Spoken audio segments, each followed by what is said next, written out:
Good morning, Monday morning today, and very excited about it. I want to, jump on here and share something with all of you. Something that I just think we need to start our week out with, and that is to be reminded that right here. I'm just going to add it to the stage. So right here we see in Matthew 5 out of the Bible, the Bible.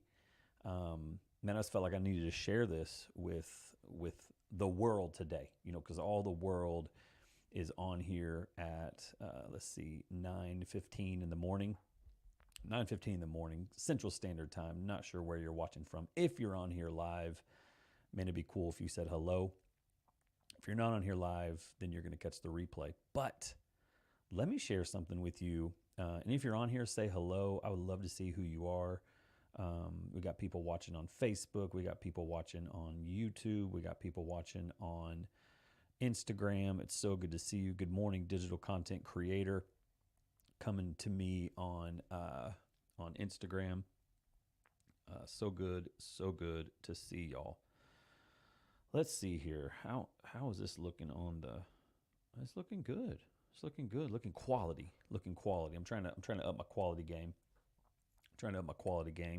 I'm also in this new office, but I'm moving into another office because y'all can't see it, but it's a little small. It's a little small in here, kind of echoey. Maybe you can't hear it, but I can. So if you are watching this anywhere else besides YouTube, I'm very thankful you're watching, but I would love for you to click the link in the description and come over to YouTube and give me a like, give me a follow. That would be awesome. But what I want to talk about today, really, really important, is out of Matthew 5, the Sermon on the Mount. This is a big deal. And what I want you to do, I want you to just to hang with me as I look at Matthew 5:13 today. Matthew 5:13 says this, and this is Jesus talking. Okay, this is Jesus. He says, "You are the salt of the earth, But if salt has lost its taste, how shall its saltiness be restored? And this is, where is this coming out of? All right, ESV, good. If salt has lost its taste, then how shall its saltiness be restored? It is no longer good for anything except to be thrown out and trampled under people's feet. And then verse 14, this is what I want you to focus on as we are heading into October. And October is a month that for some reason, not some reason, but it's Halloween month. So you have a whole month of like people decorating their yards and getting ready to dress up and all this stuff. And what I want you to think about this month as we start out, starting tomorrow, or today. You can actually start this today. That'd be really cool. Is verse 14 of Matthew 5 says, "You are the light of the world." Period. And I love that. You are the light of the world. You are the light of the world. A city set on a hill cannot be hidden, nor do people light a lamp and put it under a basket, but on a stand, and it gives light to the whole house. In the same way, this is Jesus talking, let your light shine before others so that they may see your good works and give glory to the Father who is in heaven. So you are the light of the world. If you've got Jesus inside of you, you are the light of the world. Amen. You are. That's just it. But here's the thing: is sometimes as a light, we try to like cover it up. And that's what it says right here. People don't put a light. They don't light a lamp and put it under a basket, but they put it on a stand, and it gives light to everything in the house. In the same way, Jesus says, let your light shine before others. So let your light shine before others. And here's what I want you to know. I want to use this illustration really quick. I want you to, so you see this light behind me. I'm going to turn the lights off. I'm going to turn all the lights off in my office. And I want you to notice see that little light back there, that little light. Well, this one's not turning off. Let's see here. Let's turn this light on.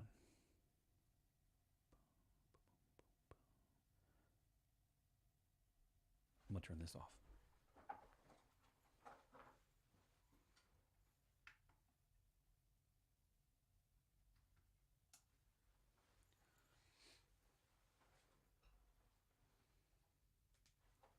All right. You see that little light?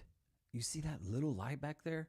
It is illuminating the entire room. It's a small light. You can't really see me, but it's a small light.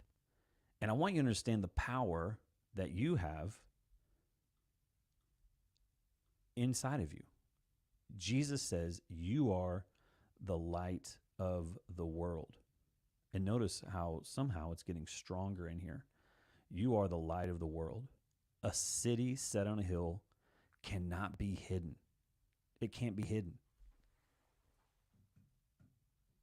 You see how little that light is in this entire room? It's actually making my face glow.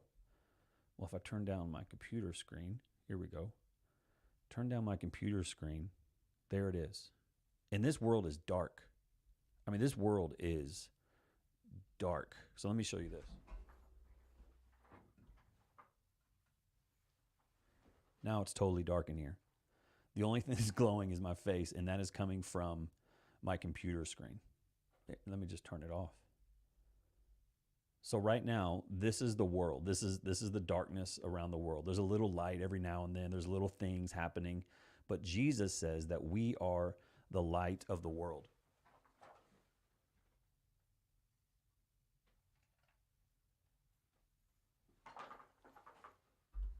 We are the light of the world. It says a city on a hill cannot be hidden. And whenever we decide to glow for him, boom, everything lights up. Notice how it went from darkness to light. And Jesus is telling us in this verse, he is saying, you cannot be hidden. You cannot be hidden. People don't light a lamp and put it under a basket. And so my encouragement to you now, my encouragement as we go about your day today, who can you illuminate on? Who can you shine on? Because the world needs you to shine. If you've got Christ living inside of you, then we cannot hide our light. If you have Christ living inside of you, then we must shine him. And what does that look like for you? Maybe for you that means you got to get back into the Word today. Maybe for you that means, man, you've got to get some things straight in your life, because you realize, man, I'm not shining anything. I'm shining darkness, actually, which is impossible. Darkness and light can't be in the same. But you're just, what are you shining right now? When people are around you, do they see Christ, or do they see you? I know for me, sometimes people have seen a lot of me. People have seen a lot of me. That's right, Angela. Darkness to light. Yes, correct. Knee-high solitude. Good to see you. Yes. Hello. When people are looking at you, when people are listening to you, when people are around you, are they seeing Jesus? Because in verse 14, you are the light of the world. A city on a hill cannot be hidden. So you can't help but shine him. Nor do people light a lamp and put it under a basket. People don't light a lamp and put it under a basket. That's silliness. And that's what it looks like when we have Christ living inside of us and we're not shining him. And maybe that means for you, you've got to take a stand on something. Maybe that means for you that you've got to speak up about something that is happening, and it's just wrong. Maybe that for you is talking to that coworker who just needs some Jesus in their life. Maybe for you that means just looking up from your phone and smiling at people. I'm not sure what that looks like. But in verse 16, Jesus says, in the same way, let your light shine before others, so that they may see your good works and give glory to your Father who is in heaven. So let your light shine. Why? So that people will see Jesus. So this week, I encourage you, let your light shine. Let it shine like crazy. Man, don't give in to all the stuff that the world is saying that we need to do. Like, I've got a whole video on Halloween and my take on it and what I believe it is. I believe it's very evil. I believe that, man, we should, for me and my family, we don't celebrate Halloween. Last year we started not celebrating Halloween, and it was awesome. It was really good, and there's some really cool stories from that I'll be sharing. But how can you shine for Jesus today? What does that look like for you? What does that look like? Man, it's go time. It's go time. And I hope that this encourages one of you to today shine for him. Today you have an opportunity to change somebody's life through Jesus shining through you onto other people. You can do it. I can't wait to hear about it. And also, while you're here, I would love to know where you're watching from. Where are you watching from right now? We got people on Facebook. We got people on YouTube. We got people on X. We got people watching from all over the place, which is really, and on Instagram, which is really awesome. And but I want to just invite anybody who's watching, man, if I can serve you in any way. I am a Christian life coach. I help people get out of the darkness, if you will, and step into the light and walk in freedom. There's a lot of people that are struggling with anxiety and depression and so many things, and that's what I do. I help people. I will go with you. I step into the hole with you. I don't just give you advice and say, come on. No, I actually jump in the hole with you, and we walk it out together, and I help you take those steps out into the light, if you will. And it's so amazing. And if you're looking for that, man, reach out. Let me know. If you've got a family member or somebody that is really struggling, don't let them struggle alone. Don't wait. Don't put it off. If you know somebody who is hurting and, man, they've reached out to a therapist, they've reached out to a counselor, and they can't get in, man, I get it. I've done it. I've been there. I've been the person that people are trying to get in with, and they can't. I've got a few openings for October that I would love to possibly see if I can work with you or whoever that may be. Don't struggle alone. September was a tough month. There were a lot of people who ended their life, and man, I don't want October to be that way. And it's a real deal, and it's happening. And maybe that's how you can be a light to somebody. Is like, man, I'm going to gift you some coaching with Michael Head, who's an amazing, one of the top Christian life coaches in the country. And I would love to walk with them and help them to, man, just walk in freedom. Also, if you're like, man, I need some community. I need a group of people that I can hang with. I want to share exactly what is in the Circle of Hope community and what it looks like. Man, this is real people in here, and they're really talking and having community. And so one of the things is just in the main feed, you can see that, man, there's people that have said, man, I need some prayer. And we have everybody on here just saying, man, we're lifting you up, praying for you, and just reaching out to them. So that is incredible. Just that right there is massive, to know that, man, I'm struggling. I can put it in the community and people can be praying for me, going to be lifting me up. Because what's neat is everybody's getting to know everybody in the community and in the group coaching calls, because twice a month I go live in the community and I do coaching calls where we do check-ins and everybody gets to know everybody. And so from all around the world, people are coming together and joining and having community, which is massive. And then when someone says, man, I need prayer, they're able to reach out and their community gets to pray with them and pray for them.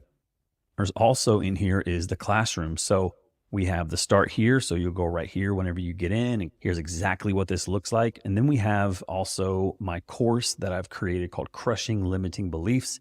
And as you are in the community, you get to unlock different levels. And when you unlock those levels, you get certain parts of my course. And it's pretty easy to do. All you got to do is be active in the community. When you unlock those levels, you get different parts of my different courses. And the Crushing Limiting Beliefs course is priceless. It's something that I've worked really hard on, and you get access to that within the community. There's also a calendar, and you're able to see when the group coaching calls. We'll also be doing events soon, and that'll be all a part of the calendar. And so many great things in here. Also the devotional. I didn't get to talk about the devotionals that I have written. And every day I put a devotional on here, and everybody gets to comment on it and reply about it and just say how that touched you or how it impacted you, or just, man, this has been really good. And so that is a massive bonus that you get. So that is my community that I'm really proud of. We've got people in there that are, man, we're just a community of people that we're hanging out, we're praying for each other, we're lifting each other up. And that's a way you can be a light, is jumping in. And I'm not saying you have to get into my community. I just really like it because I get to be very involved in it. I mean, every morning I get to post my devotional in there.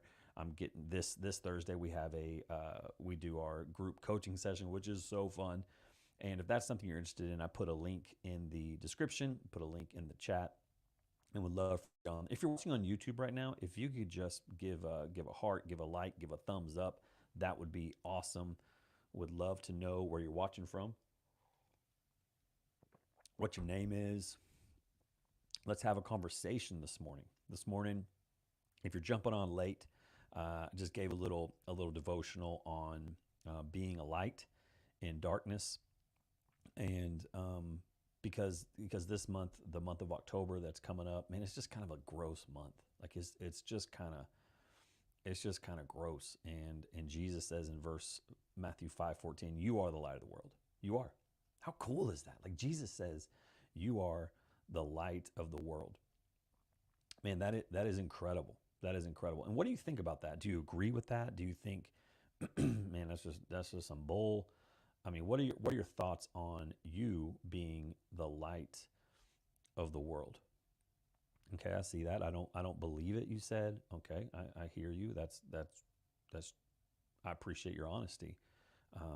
But I would love to talk to you more about what that looks like. Reach out to me. We can have a conversation on that. You are the light of the world. You are. You are. Darkness to light. I've gone from darkness to light. Even in my mental health journey, like I have gone from like being, struggling so bad in 2019, where I never thought I would get out of the hole that I was in. I mean, really, truly, I didn't even see light at the end of the tunnel until I started to process, and I started to meet with therapists, started to work really hard on who I was versus what I was doing for everybody, and some healing started to take place. So that light, I started to see that. I started to see light at the end of the tunnel, and then I started to get closer to it and closer to it, and not like I was gonna die. I'm closer to the light. Ah! No, it's not like that. But it was just, man, I could see as I started to heal that, man, that I'm on the right path. I'm on the right path. And again, for you, that's what I do now, because I was once in a dark space. I was depressed. I wasn't doing any. I was anxious. I was acting out. I was angry. There were so many things in my life that I was just like, golly, what is It was gross. It was gross. To me, it was gross.